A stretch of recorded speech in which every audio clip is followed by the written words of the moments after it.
So somebody asked me, are we having, there's a little game apparently on next Thursday night. It's not Clemson, so, whatever. But I have heard there's a game. Someone asked me if we're having recovery. Yes, we're having recovery on Thursday night. The game, I don't even know what time the game is. What time is it, 8 o'clock? Let's just lie and say it is 8, because that way you'll have plenty of time to come. 8:30? 7:30. Don't say that, Jim. 8:30, right? 9:30. It's like 11:30 at night in London. That's when you care, so whatever it is.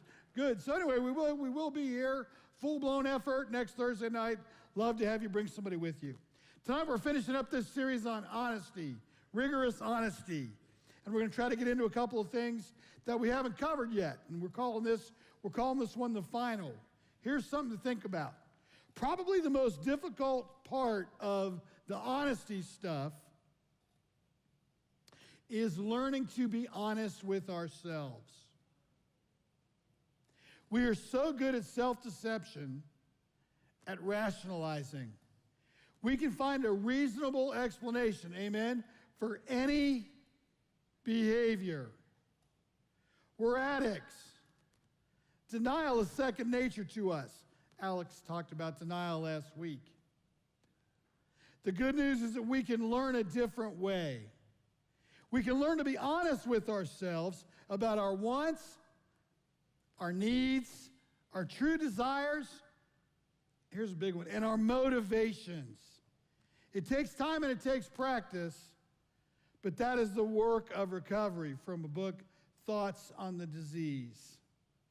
When we have this conversation about honesty, what God is asking us to do, to risk with Him, is He's asking us tonight, are you guys willing to have a complete conversation with me? A complete conversation with me. You know how it is when you're going to tell somebody something that they don't really want to hear, amen? And you think about it all day, right? And you think about how exactly do I say it to her so that it goes the easiest possible way. And you got your script kind of ready in your head about how you're going to say it and how you're going to explain it. And you kind of know the way she's wired. And you're going to try to figure out exactly what you got to do to make it the most palatable that it can be. And you start talking and it goes completely sideways. And you were only going to talk for a couple of minutes. An hour and a half later, you're still talking about what happened, amen? Because you have been given the gift, actually, in that conversation of being, you don't think this at the moment, I certainly don't when I'm there, but of being in an intimate moment with somebody, amen? You are actually sharing not the top of your heart, but the bottom of your heart. Not the top of your soul, but the bottom of your soul. You're talking about why that made you feel the way it felt. What it is that took you there, what your need was, the whole complete story. And see, that's what God is after, and God is saying to us, when we're willing to tell Him the truth about us, we're going to get better. Most of us, or a lot of us, grew up with a concept of God that I think is woefully inadequate and woefully untrue. And that viewpoint of God is that God is very judgy, that God is very little, finger in your face, that God is very ruly, and that you really can't trust Him with the truth. See, what happens is, when we don't trust God with what's really going on with us, we're not willing to lay it out there with God, which is why, you see in the heart of the 12 steps, as you get into them, what do you see? You see the process I'm talking about, don't you? Coming to a complete place with God. Isn't that what that's about? In a 4th step, 5th step, 6th step, 7th step, what am I doing? I'm coming to a complete place with God, where I'm willing to get into it with God, what my fears are, what I believe my failures are, what my shortcomings are, what my resentments are, what my bitterness is, what my motives were for doing what I did. the complete story. What we want to do is we want to compartmentalize the way the truth is. See, it's easier that way. If I make part of what happened in my day your fault, because if you wouldn't have talked to me the way you did at breakfast, and you would have had the right kind of coffee on time, and I would have got to work on time, this wouldn't have happened over here, and I wouldn't have got in traffic, and I wouldn't have been late, and then I wouldn't be upset, and now I wouldn't feel like I'm running around all day with the chicken like a chicken with my head off, and that part's all your fault. It's like, right, but is that really, that might be what she did or he did, but is that really where your anxiety is coming from? Well, you say in your compartment, since I assigned that to her, since I assigned what's happening to me to her, yes, it is. It's like, really? And what if she didn't exist? What if we had Jeannie here and Jeannie goes, what's your wish? And we go, my wish is that you would off her. So she does. Now you're left with yourself. One less compartment. It will be a problem. When we compartmentalize ourselves, we are eliminating great opportunities for healing. The question that gets you to the complete piece of truth is this: where am I in this? It's like some of us understand being victimized, and we legitimately were, right? That has happened to you. You've been abused. You've been molested. That is a legitimate victimization. That is a legitimate abuse. You and I will not get any of our life power back, any of our power to live free back, until we're willing to get all the way in to those fears and those feelings from that event with Jesus in such a way that when he gets the whole story from us, he can begin to dismantle the pain and bring about the healing. Dismantle the pain and bring about the healing. But the longer we compartmentalize the way we're feeling about life, the harder it gets to get to the bottom of it all. And so what we want to do, what we're very good at, all of us, is we're very good at selling. Amen? We're very good at selling the story that keeps us from having to get to the bottom of it all. We're very good at selling what I'm calling the top part of our heart or the top part of our soul. Let me tell you logically about why this is. Like if my first level of conversation in a dispute, let's call it a dispute. I like that word. In a dispute is probably my first level is I'm going to try to develop what for me is a logical conversation. I'm going to go, let's just look at this logically. Let's look at this, look at this, look at this, bullet, bullet, bullet, bullet, bullet, bullet, bullet. Those bullets have they have everything to do with my current thinking process, my current desire to try to win you over, my desire to try to persuade you to my point of view. But let me just tell you, they really have nothing to do with my lower heart, amen? They really have nothing to do with my lower soul. Because inside of why I'm upset, whenever you're upset about something, whenever you're angry about something, anger is really a fickle emotion. We've said that before. Anger is a fickle emotion. When you are angry about something, it is hiding a deeper emotion. That deeper emotion is you feel abandoned, you feel afraid, you feel disappointed, you feel rejected, you feel worthless, you're hurting, something. So in my case, like that whole thing of the selling thing is like the logic. I'm trying to bring you over to my point of view because somehow I believe if I bring you over to my point of view, well, then we're both going to be in the same place and it'll be all right. But it really won't be because all I've done is convert your thinking. Amen? And what I've really done is I've said, I need for you to agree with me in order for me to be okay. Let me ask you a question. In your relationships, do you? If you're safe with yourself,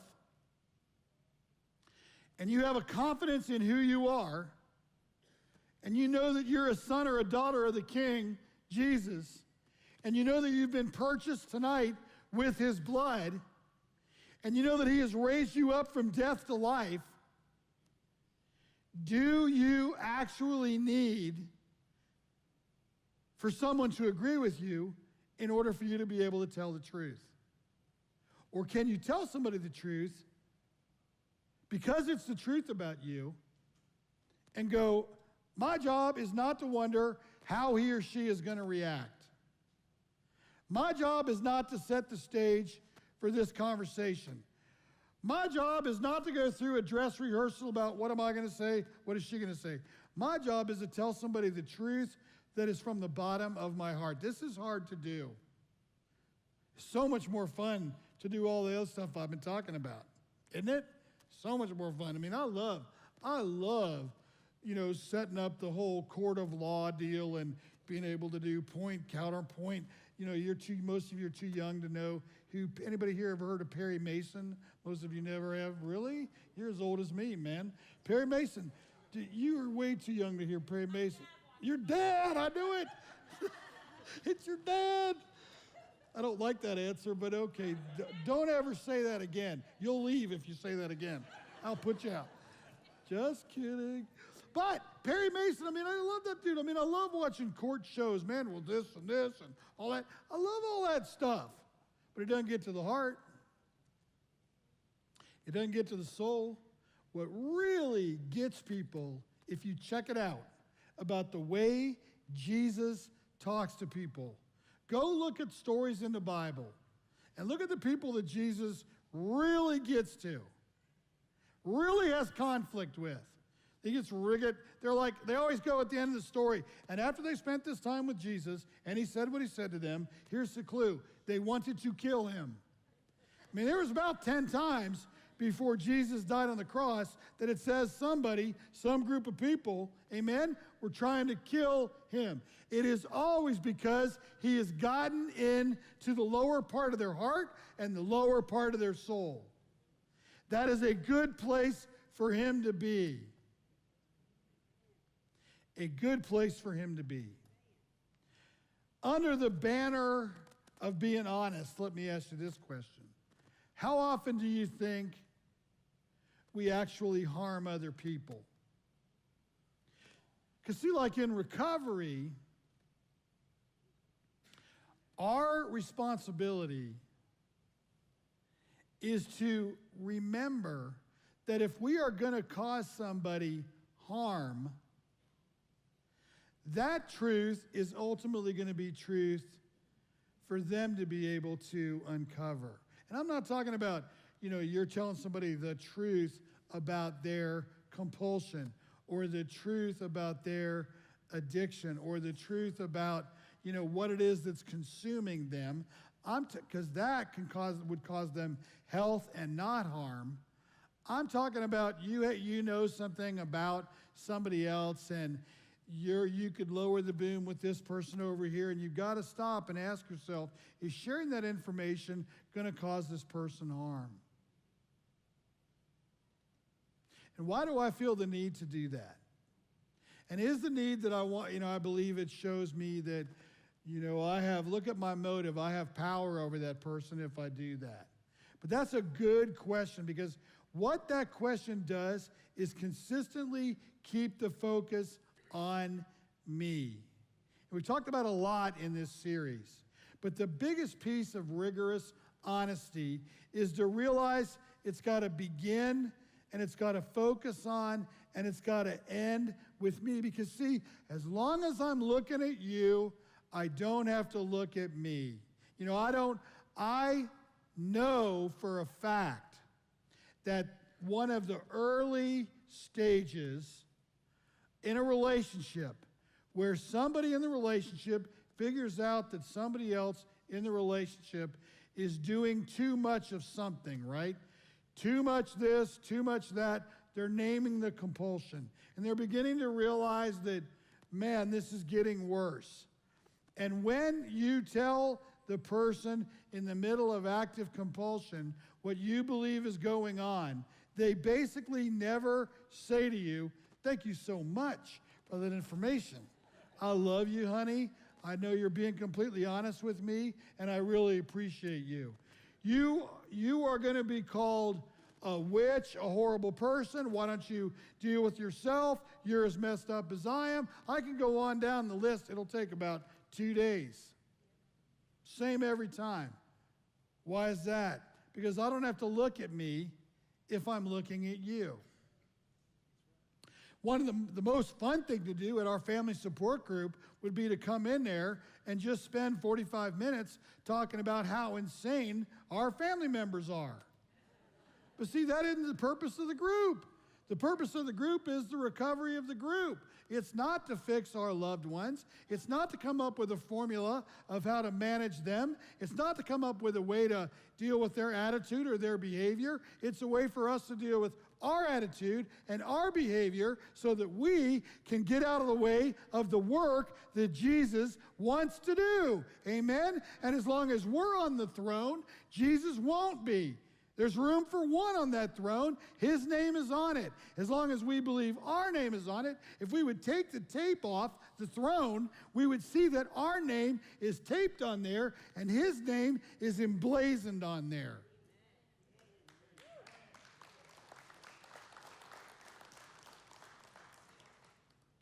See, what I want to do every day, if you're going to give me a choice, if I'm honest, is I really want to take your inventory.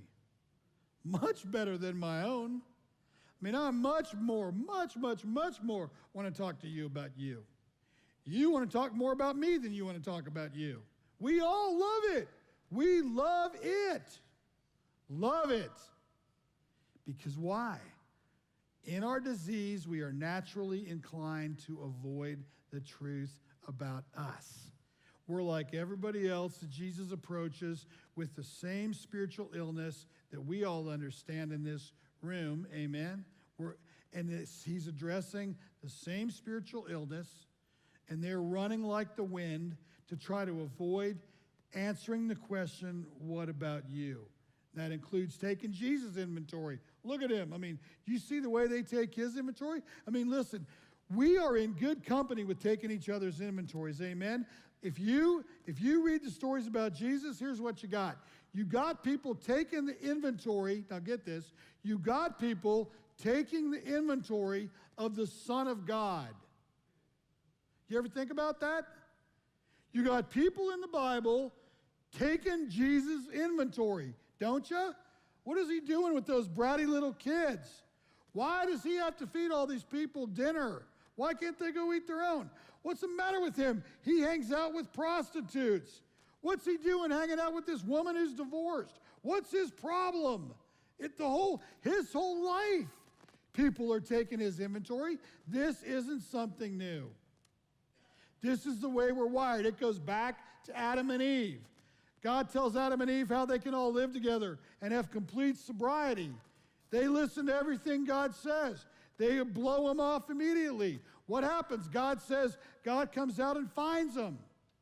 He gives them a safe place to talk by giving them clothes. They don't know they're vulnerable at all. Before their brokenness, they become completely vulnerable to each other afterwards. God comes and clothes them.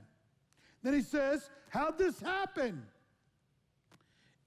Adam goes, oh,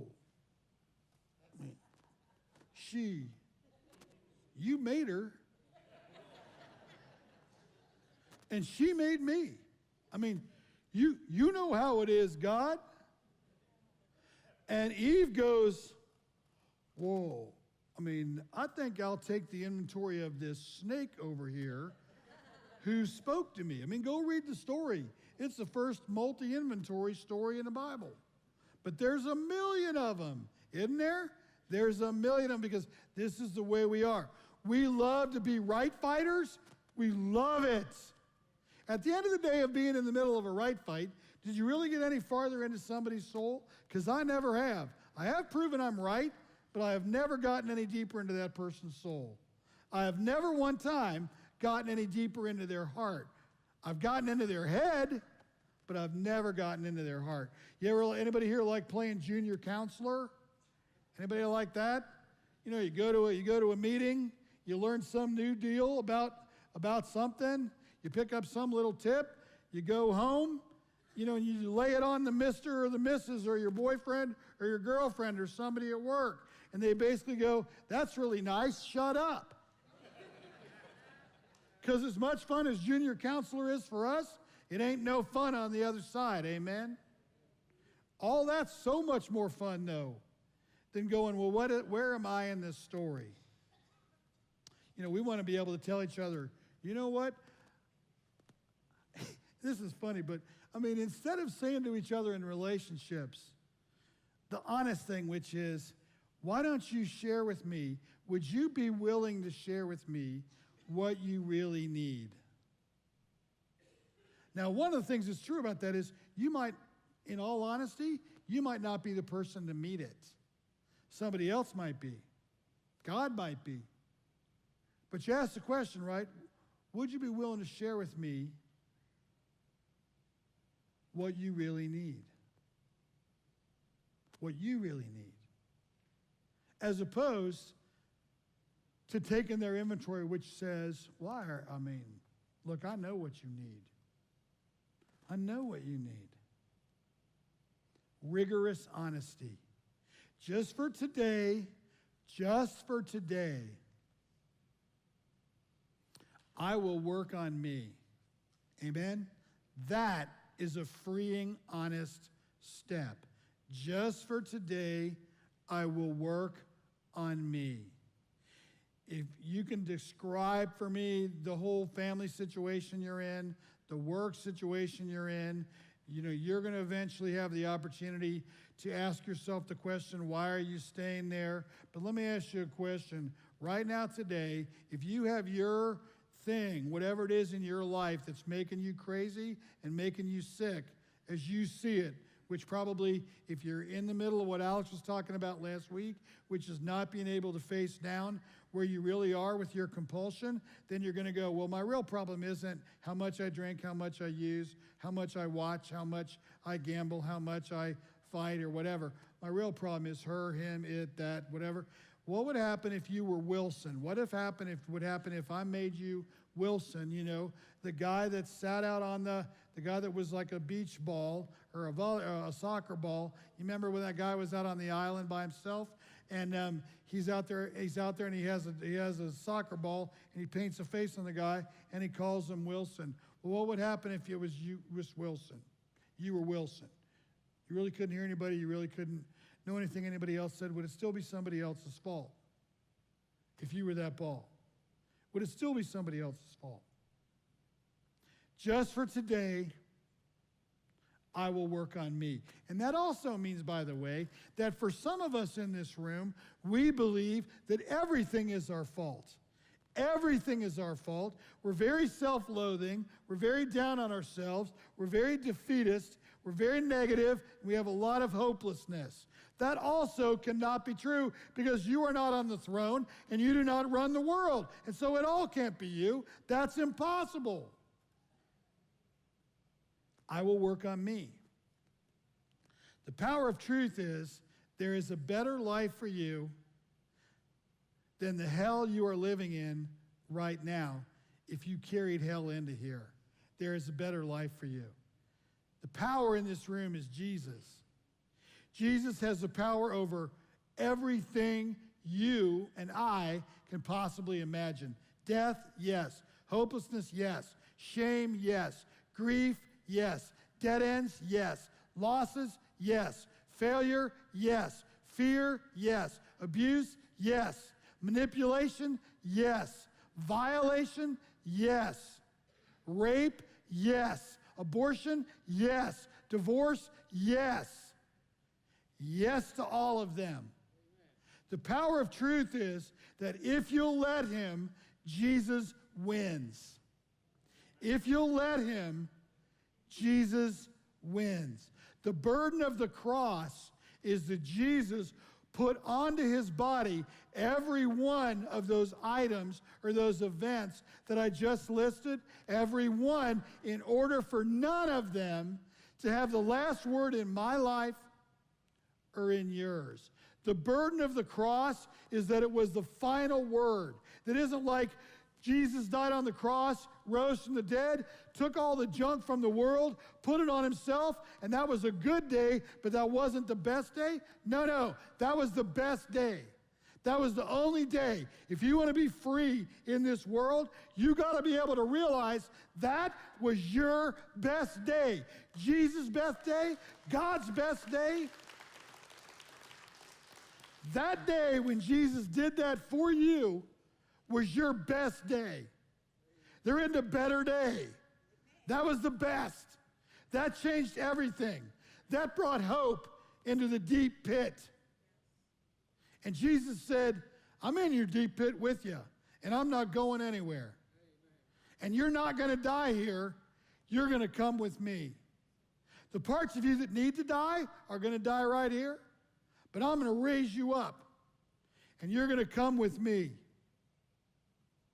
And the Word, Jesus, became flesh and lived right here, dwelt among us. And we have seen Jesus' glory tonight. Glory as of the only Son from the Father, full of grace, which says it doesn't matter what you did. What matters is what I did. It doesn't matter what you did. It doesn't matter where you were. It doesn't matter how you failed. What matters is what I did. If you reject that, you are rejecting the power of the cross tonight. And that right there is a path that can only become more hopeless. Amen? Part of what we got to do is we got to let the cross take action on our stuff. We got to realize it really was personal. That Jesus that day on the cross could have named your name. Your first name, your middle name, your nickname, your last name. Could have told you that day on the cross your life story. It isn't like Jesus died on a cross for the world in general. It is like he died for you tonight.